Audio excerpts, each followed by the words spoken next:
Kalau kau minta pembayaran parkir 2.000 dan itu notanya harus 2.000 dan kau ambil kau tidak sobek notanya, sama, itu namanya pungli.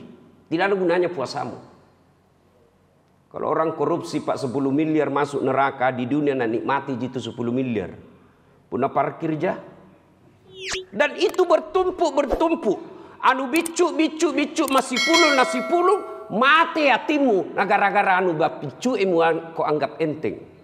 Maka saudaraku, latihan Ramadan sebulan Ramadan ini bukan sekedar menahan makan dan minum, tapi membiasakan diri untuk tidak menyentuh yang bukan hak kita. Apabila diterjemahkan secara fikih, yang berarti menahan diri, makan, minum, berhubungan badan secara sengaja dari subuh sampai maghrib.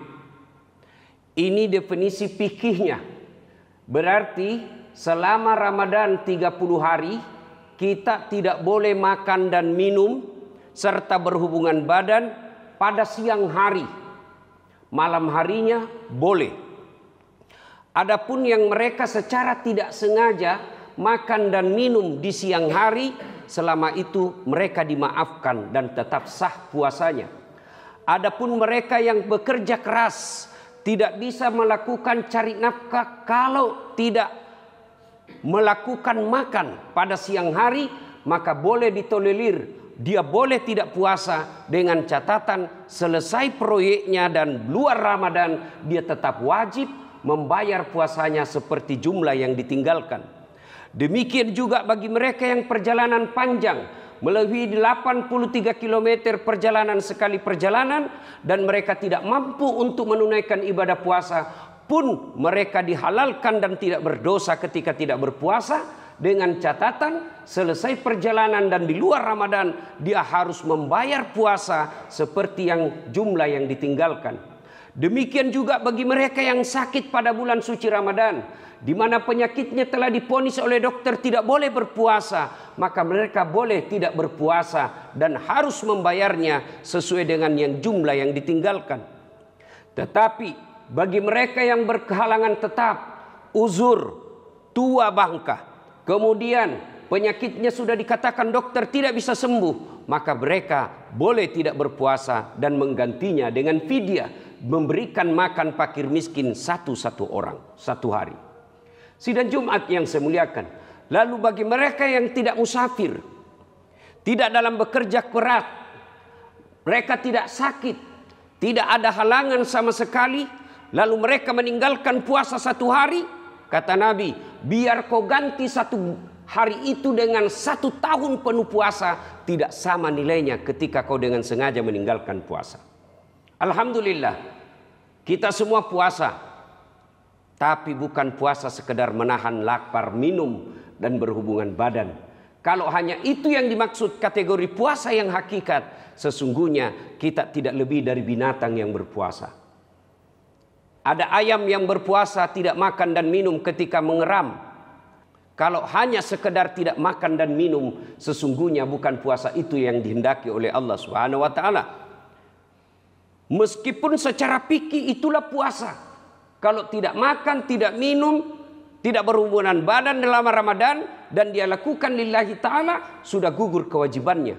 Tapi nilai puasa yang diharapkan oleh Allah Subhanahu wa taala, yang diharapkan membentuk jati diri kita sebagai muslim, tidak ada faedah apabila kita tidak bisa mengendalikan diri. Karena puasa sesungguhnya makna terpentingnya adalah pengendalian diri.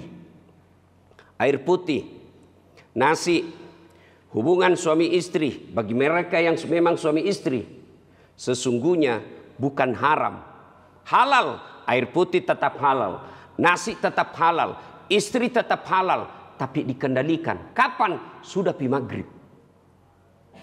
Itu artinya bahwa orang yang berpuasa, jangankan yang haram, yang halal saja dia mampu tahan dirinya.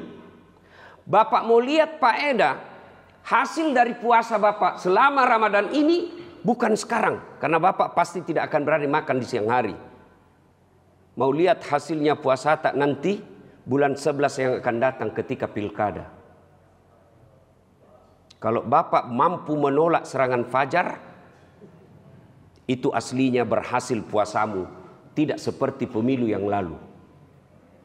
Tapi kalau serangan fajar kau tidak mampu tolak, sesungguhnya puasamu, kata Al-Nabi, tidak mendapat apa-apa kecuali lapar dan dahaga.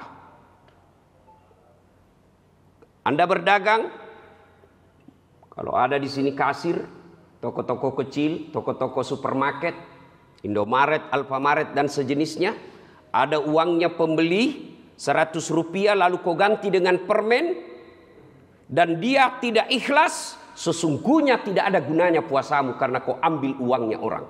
Meskipun 100 perak. Kan dia bilang sama nilainya. Apa betul itu gula-gula sama dengan 100 rupiah? Mau kau dikumpulkan itu gula-gula? Cukup 1 bungkus bayar pakai minyak goreng? Tentu tidak. Maka orang yang tidak menggalikan haknya orang, sama hukumnya kau makan uang haram. Begitu juga tukang parkir. Kalau kau minta pembayaran parkir 2.000 dan itu notanya harus 2.000 dan kau ambil kau tidak sobek notanya, sama itu namanya pungli. Tidak ada gunanya puasamu. Kalau orang korupsi Pak 10 miliar masuk neraka, di dunia nak nikmati jitu 10 miliar. Punah parkir jah. Dan itu bertumpuk. Anu bicu masih puluh nasi puluh, mati hatimu. Nah gara-gara anu bapicu emu kau anggap enteng.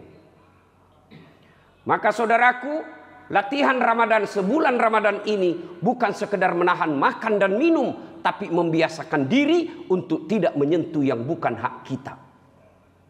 Karena orang berpuasa, air minum itu halal Pak, tapi tahan pura pijat magharibi. Orang yang sukses puasa, jangankan yang bukan haknya, yang haknya saja kalau belum tiba saatnya tidak boleh. Itulah makna yang terpenting dari puasa. Yang berikutnya, makna dari puasa setelah menahan diri dari makan dan minum, pengendalian diri, kejujuran. Bapak masuk kamar siang hari panas, teguk air putih, nggak ada yang lihat Pak. Nggak ada yang tahu kecuali Allah Subhanahu Wa Taala.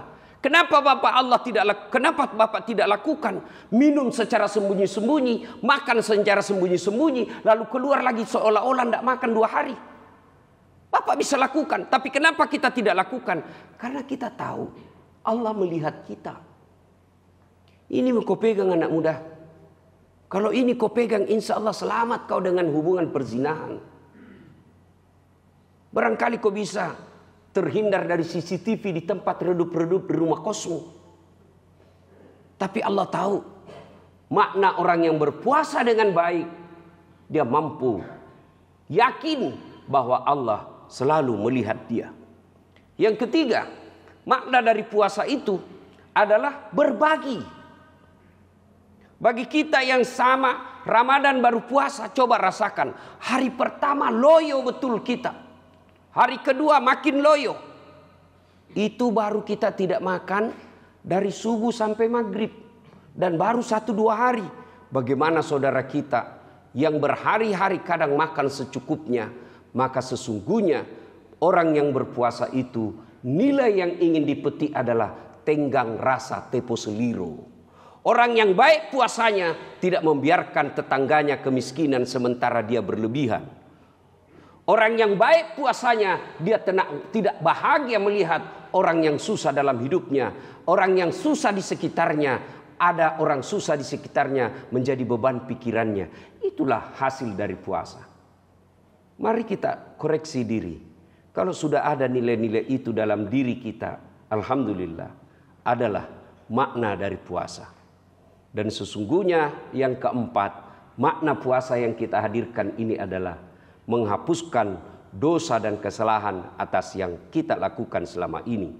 Bapak punya dosa dan kesalahan selama ini, melakukan maksiat kepada Allah Subhanahu wa taala masuk Ramadan dengan berpuasa lillahi taala. Rasulullah sallallahu alaihi wasallam memberikan informasi, man shoma ramadana imanan wa ihtisaban ghufira lahu ma taqaddama min zambihi. Nigi nasa mapuasangi ramalang semata-mata nasa tepet lori puange ya dan pangat dosana pura laloe mamua mangujui. Allah mengampuni dosanya orang yang berpuasa lillahi ta'ala, dia tahan diri puasanya dengan sebaik-baik rukun-rukun puasa, Allah ampuni dosanya yang telah lalu dan yang akan datang.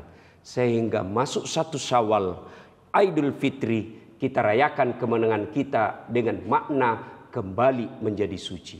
Semoga ada manfaat, lebih dan kurangnya mohon dimaafkan. Barakallahu li wa lakum wa izzazil mu'minin, innahu huwal ghafurur rahim.